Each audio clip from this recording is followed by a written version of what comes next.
Hello friends, good mornings. और हम भारतीय दर्शन की परंपरा स्कूल ऑफ इंडियन फिलॉसफी की दूसरी कड़ी में आज हम समझने का प्रयास करेंगे बौद्ध दर्शन।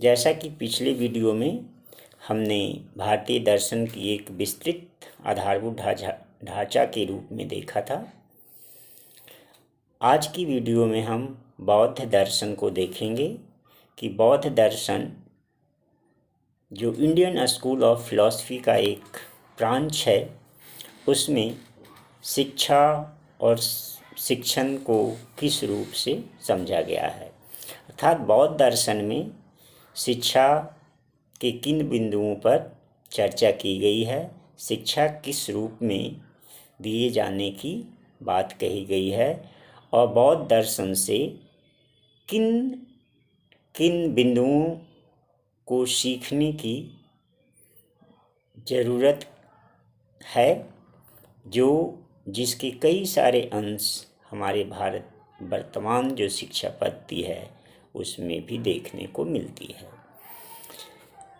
जब हम बौद्ध दर्शन की बात करते हैं तो बौद्ध दर्शन की शुरुआत 6वीं शताब्दी ईस्वी में हुई थी और गौतम बुद्ध इसके प्रणेता के रूप में माने जाते हैं।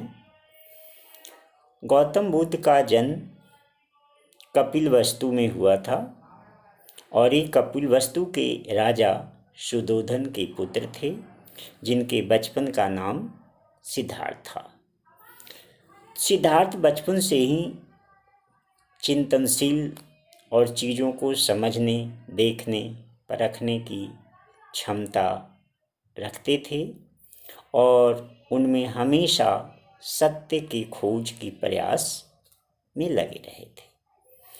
यही कारण है कि वो बहुत कम उम्र में ही अपने राज वैभव को छोड़कर, त्याग कर और दुनिया के सत्य की खोज में निकल पड़े थे।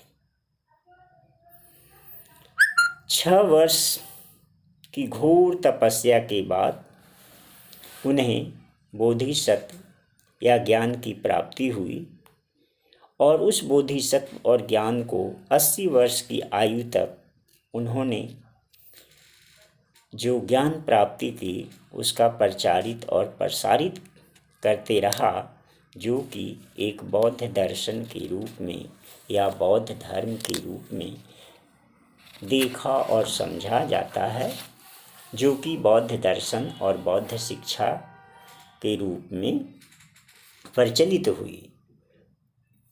गौतम बुद्ध हिंसा के विरुद्ध थे, इसलिए बौद्ध धर्म का आधार जो है वह अहिंसा पे आधारित है। बौद्ध धर्म के आधार पर महात्मा बुद्ध जो कुछ मौखिक उद्देश्य जो उपदेश दिया, जो कि कालांतरण में त्रिपिटक के रूप में संकलित किया गया। अर्थात जो बुद्ध की शिक्षा थी आफ्टर ज्ञान प्राप्ति, जब उनको कैवल्य और ज्ञान प्राप्त हुआ, बोधिसत्व जिसको कहा गया बौद्ध धर्म में, तो बोधिसत्व की प्राप्ति के बाद उन्होंने जो कुछ मौखिक उपदेश के रूप में समाज को शिक्षा दिया, शिक्षित करने का प्रयास किया, उन शिक्षा को जो मौखिक उपदेश थे बुद्ध को, उनको त्रिपिटक के रूप में संकलित किया गया है। और वो जो त्रिपिटक है, विनय पिटक, सुत्त पिटक, अभिधम्म पिटक के नाम से जाना जाता है। तो जो बौद्ध धर्म में 3 पिटकों की चर्चा है, वह मुख्य रूप से महात्मा बुद्ध के द्वारा दिए गए मौखिक उपदेशों का संकलन है। जो विनय पिटक है उसमें बौद्ध संघ के जो उद्देश्य हैं उनकी चर्चा मिलती है। सुत्त पिटक में महात्मा बुद्ध के उपदेशों का संपूर्ण विवरण मिलता है, का उल्लेख मिलता है। और अभिधम्म पिटक में जो महात्मा बुद्ध के दार्शनिक विचार हैं उनका विवरण है। और तो इस तरह से जो कुछ बुद्ध ने उपदेश के रूप में शिक्षा समाज को दिया, उनका संकलन जो है त्रिपिटक के रूप में जाना जाता है। और अगेन पुनः मैं दोहराता हूँ कि ये तीनों जो पिटक के रूप में जाने जाते हैं वो विनय पिटक, शुद्ध पिटक, अभिधम पिटक हैं। अब महात्मा बुद्ध की मृत्यु के बाद क्या होता है कि जो बौद्ध धर्म है वो दो शाखाओं में विभाजित हो जाती है। एक हीनयान और दूसरा महायान कहलाती है। और इन दोनों ही हीनयान और महायान के रूप में महात्मा बुद्ध की मृत्यु के बाद बौद्ध धर्म अपनी अपनी शाखाओं में प्रचारित और प्रसारित किया जाने लगता है। तो ये बौद्ध धर्म की परंपरा जारी रहती है। महात्मा बुद्ध ने निवारण को प्राप्त किया और निवारण को प्राप्त करना ही जीवन का लक्ष्य माना। तो जो बौद्ध धर्म है यानी बौद्ध धर्म का जो मूल तत्व है वो है निर्वाण की प्राप्ति। बुद्ध के अनुसार निर्वाण उस अवस्था का नाम है या निर्वाण से आशय है कि जिसमें ज्ञान के द्वारा विद्या जो अविद्या है उस अविद्या रूपी अंधकार को दूर करना, अर्थात अज्ञानता को दूर करके ज्ञानता की ओर आना ही निर्वाण की प्राप्ति है। बुद्ध के अनुसार अज्ञानता को दूर करके ज्ञानता की प्राप्ति करना ही निर्वाण के रूप में देखा गया।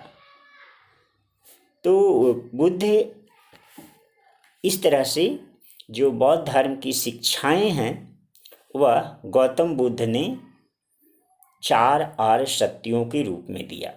अर्थात जो बौद्ध धर्म की शिक्षाएं हैं, एजुकेशन ऑफ बौद्धिज्म है, उसको गौतम बुद्ध ने 4 आर्य सत्यों के रूप में दिया है, जिसको चातुर्वर्ण्य या आर्य सत्य के नाम से भी जाना जाता है। और ये 4 आर्य सत्य क्या हैं? पहला कि यह जो संसार है वह दुखमय है, यानी संसार दुख से भरा हुआ है और दुख का कारण तृष्णा या वासना है।